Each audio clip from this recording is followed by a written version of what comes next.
We're going to turn now to politics. 71 days until the election, or at least Election Day. CBS News chief election and campaign correspondent Robert Costa is in Washington, back from the DNC. He's got a close watch on Harris and the Trump campaigns. Bob, good morning to you. All right, let's start with the DNC. Vice President Harris. People in the room, I was down on the floor, they liked the speech. But the real question is, could she get momentum by reaching through those camera lenses in the back of the room and talk to the wider America? What do you think she did, and what's next for the campaign?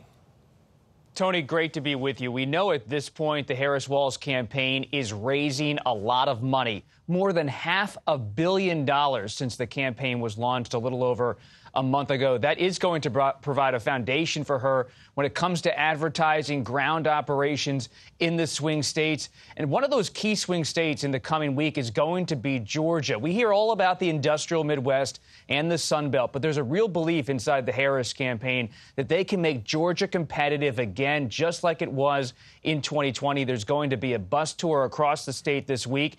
And there's also going to be, when it comes to messaging, trying to have a little bit more talk about foreign policy, her work with President Biden, her work on the war in Ukraine, to show that she's ready for the presidency for some of those voters who might still be on summer vacation and didn't watch the convention.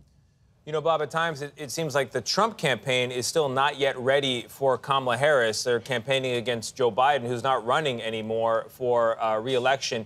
Do you think they'll change their tactics, or are they going to do Trump's going to be Trump after all?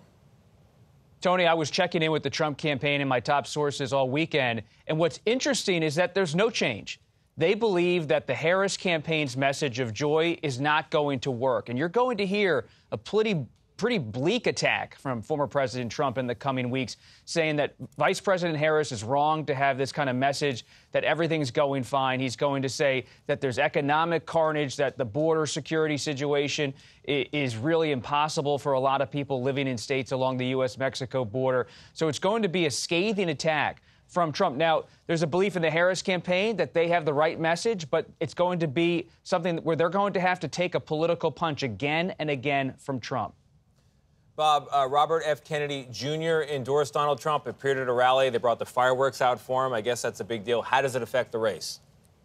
Quickly, Tony, it's about Trump trying to underscore his anti-establishment bona fides, to say that he's just like the Trump he was in 2016, someone who's an outsider, even though he's a former incumbent president running for the White House. Bob, thank you very much.